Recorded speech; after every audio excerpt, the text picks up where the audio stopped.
Hey, buddy. What's wrong? I can't smile at you? No. Okay, geez. And Mackenzie said, cock-a-doodle-doo. Cock-a-doodle-doo, is he a rooster? Don't make that noise. Sorry, I was just trying to play along with you. Oh no, I dropped my blueberry. That's okay, we'll pick it up later. My blueberry's gone forever. It's the Mickey Mouse Clubhouse. Come inside, it's fun inside. What's up, buddy? Don't sing. You're not even in the same room as me. Hey, bud, what do you want for breakfast, pancakes or eggs? Nothing. Of course, our new favorite food. All right, buddy, let's get dressed. Nope. How do you wake up with so much energy and spite all in one body? Here's how you can get your toddlers to do anything you want. It's a two-part technique, so if one doesn't work, you can use the other method. First is rebranding. For instance, my toddler does not like breakfast anymore. If it's called breakfast, he's not eating it. He just wants snacks. So we will turn breakfast into a snack. However, you have to be careful with this one because if you make something like eggs, he's like, no, that's you cooking, that is breakfast. I don't want that, I want a snack. These overnight oats, however, make a perfect snack and they're delicious with all fresh ingredients. These are my favorite, I love them and so does he. Smoothies also work. They are a great snack. You can do this with names too, like if they won't eat fish, you can call it like beach chicken or ocean chicken or whatever I've heard somebody use. That works too. And two, if you really want them to do something, you have to turn it into a game or a competition of some sort. So like if you want them to go to the bathroom and they don't want to, our new game is let's measure how much pee you have in your body. And he loves it for us to each guess, like how much pee do you think I have, Mama? How much pee do you think I have? And we'll each take a guess. I think you have this much and we'll go see. If you really want them to go do something by themselves, how strong do you think you are? I bet you're not strong enough to go do this by yourself if you know they're capable of doing it by themselves. Are you listening? Are you taking notes? Give this a try. I hope it helps. Hey, buddy. What's wrong? I can't smile at you? No. Okay, geez. And Mackenzie said, cock-a-doodle-doo. Cock-a-doodle-doo, is he a rooster? Don't make that noise. Sorry, I was just trying to play along with you. Oh no, I dropped my blueberry. That's okay, we'll pick it up later. My blueberry's gone forever. It's the Mickey Mouse Clubhouse. Come inside, it's fun inside. What's up, buddy? Don't sing. You're not even in the same room as me. Hey, bud, what do you want for breakfast, pancakes or eggs? Nothing. Of course, our new favorite food. All right, buddy, let's get dressed. Nope. How do you wake up with so much energy and spite all in one body? So something to remember is that toddlers have zero impulse control, zero emotional regulation until you teach them how to have it. So they have tantrums and meltdowns quite often. And it's usually just something that you're like, are you serious right now? But to them, it's a big deal. And something I found that really helps my toddler calm down quickly, one is practicing like deep breathing, taking deep breaths and calming when you're upset while they're calm. We practice this like when you're upset, you can stomp your feet, you can take a deep breath, just practice different techniques to help them bring it down a notch. And two, and it seems so simple, is just hearing them out, listening to why they're actually upset. So for instance, this morning we were coming inside, my son was outside playing with his little toy mower. We were coming inside because we needed to go to the grocery store and he lost his mind. Well, I thought he was losing his mind because he didn't want to go inside. I'm like, well, too bad, we're going inside. Well, we get inside and come to find out, he was upset because I parked his mower and he didn't get to park it. But I was too busy trying to get him inside that I did not hear him saying through his crying, I want to put my mower away. So we finally get inside and he's still going at it and I'm like, buddy, what is wrong? And he said, I wanted to put my mower away. And it was that simple. I was like, okay, next time we play with your mower, I'll let you put it away. I'm sorry. I know it's not always this easy, but sometimes it is. Just try asking them genuinely, what is wrong? Mommy, you want to race cars? Yeah, pal, that sounds like a great idea. Oops. Yes. Sorry. Mommy, you still play with me? Mommy? Yep. Mommy? Mommy, but can you still play with me? Yeah, that really But can you race your car? Can you give me a second, please? Where is that other toy? Oh no.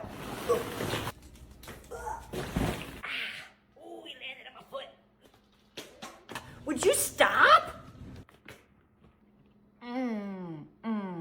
What happened, mommy? Can I have some more yogurt, please? 1 second, buddy. 1 second. On these, you bit your cheek on a raspberry. Whew, that really, really hurt. Can I have some more yogurt now?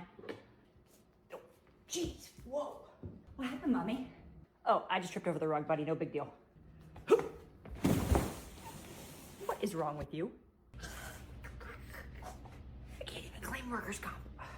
If you are in the thick of temper tantrum central with your toddlers and just at a loss at how to handle them, here are 2 things you can do to reduce them significantly. First is try and reduce the amount of transitions you have. So what I mean by that is think about when you wake up in the morning. As an adult, you're like, all right, I get up, I brush my teeth, I eat my breakfast, I get dressed, whatever. You have a list of everything you need to do and you just get it done. Whereas your child just wakes up and goes about their day doing whatever. Routine definitely helps, but constantly taking them from one thing to another leads to more temper tantrums because they may be playing and you're like, okay, now I gotta go get dressed. Okay, stop getting dressed. Now I gotta go do this. So it helps if you can combine them. So while you're changing their diaper, give them a toothbrush to brush their teeth. While they're eating breakfast, do their hair. The more things you can combine together, the better it will be for them. And 2, and probably the most important, is let them feel in control. Now, I don't mean when they're having a meltdown, like let them have their way if you don't want to give into something. But like if you're outside and you want to go inside, instead of being like, hey, we're going inside, be like, hey, do you want to help me close the garage? Give them something fun to do and let them think that they're in control of it. It works 99% of the time.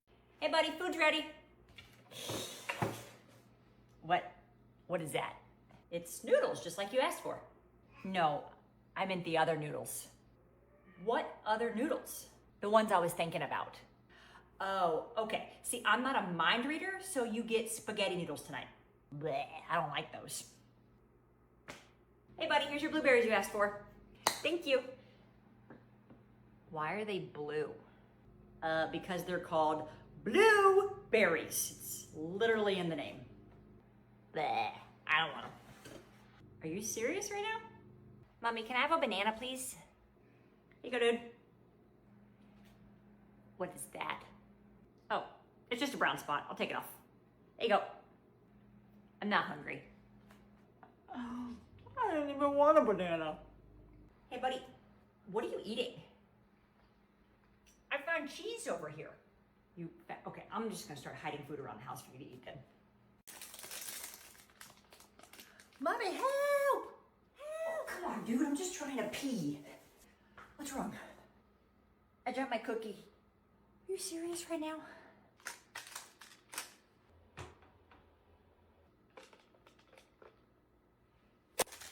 Okay, he's good. Hey, buddy, go wash your hands. Lunch is ready. Hey, clapping. What's taking your brother so long? Hey, buddy. Look, Mommy, I cleaned the whole bathroom with soap for you. If you're a new expecting parent, here's a list of tips and facts for you to help you out. First off, babies lose weight when they're born because a lot of the excess fluid they had in the womb, it just sheds off. So you need to get them back to their original birth weight. That's the goal. So you should wake them every 2 to 3 hours to feed them until your pediatrician gives you the okay that you don't need to wake them anymore for feeds.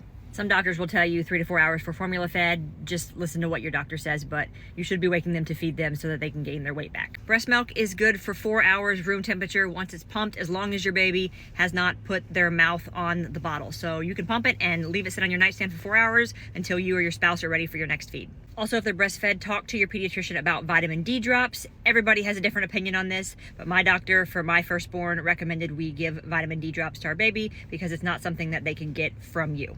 Get that gas out however you can. Your baby can't really move a whole lot, so think about when you don't move a whole lot and you get super gassy and uncomfortable. Wiggle that booty, move those legs, do whatever you can all day long to get that gas out because it hurts. And if they're crying, that's probably the culprit. If they're not hungry, they've been changed, all their needs have been met, gas is usually the problem. Keep diapers and wipes and the essentials everywhere. Your bedroom, by the couch. I have a little caddy where I keep it stocked by the couch. You do not want to have to be walking back to their bedroom every time you need to change them in the middle of the night. Just keep it right next to you. For the first few months, let them take naps in full light. That way they learn how to differentiate days from nights, because if you put them in dark rooms, they're starting to think, oh, it's still nighttime when it's actually noon. So nap in the light. Here's how you get good, actual, restful sleep when you have a newborn. First off, this requires having someone else to help you, a spouse, a family member, some sort of support person. I hope that you do. If you're a single parent doing it all on your own, you deserve the world. But you are literally gonna do shift work for whatever fits your schedule. So for example, after my toddler goes to bed between 8 and 9, I will typically go to sleep and my wife will stay up with our newborn and I sleep from 9 to 12. Then I wake up and I take over from 12 to 5, 12 to 5:30, depending on when her last feed in the morning is. And my wife goes to bed and sleeps in the bedroom while we stay out in the living room. We have a little bassinet in the living room that she sleeps in, and sometimes I'm able to squeeze in some naps if she actually is willing to let me put her down. Then at 5 or 5:30, I go wake my wife up and she comes out to the living room, and then I go back to bed until 5 to 8, 5 to 8:30. That way we're both getting about 6 hours of sleep throughout the day. I know this doesn't seem like a lot if your newborn isn't here yet, but trust me, that 6 hours makes a huge difference. If you're like, well, I can't do that because my baby breastfeeds. I have started pumping at night, and in the morning after my baby is fed and full, I will pump to build up enough of a stash in the fridge so that my wife can give bottles while I am sleeping. And if your spouse works, you just adjust it to fit both of your schedules. So you may have to go down to sleep at 6 p.m. instead of 9 p.m. so that it fits, so that they can wake up in time to take over so you can get some more sleep before they go to work. And it feels super lonely and isolating, like you're not getting to hang out with your significant other, but I promise you it's not forever. Before you know it, you guys will be back hanging out on the couch watching TV when the kids go to bed. I'm gonna go play with Grandma. No, buddy, it's only 6 a.m. We can't wake anybody up yet, okay? All right, listen, pal, we gotta play with something quietly until somebody else wakes up, okay? Okay.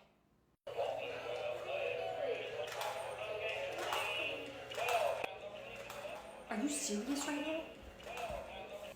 All right, how about we just watch some TV for a little bit? What do you want to watch? Bluey. Sounds great.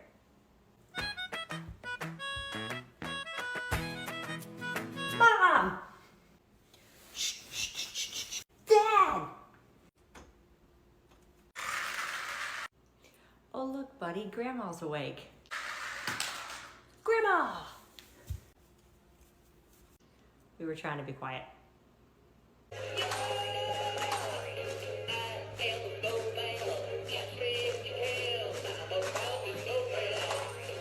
All right, floor's clean. We are good to go for a week. All right, floor is all clean. Are you serious right now?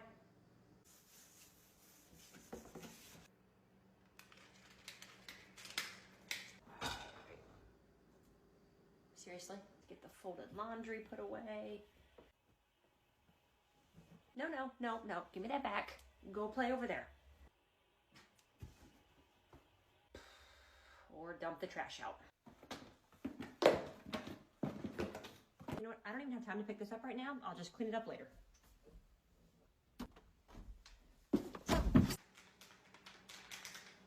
Why did I give you a pouch and leave you unattended? Oh. Whoa, whoa, whoa. Can I wipe your hands, please? Come here, come here, come here. Nope. Now it's just all over the couch. That's fine. I don't even know why I try cleaning the house. Every car ride used to be a scream fest for both of my babies until I made this one simple switch. We moved them from their infant car seats to rotating or convertible car seats, whatever you prefer, and they were happy as can be.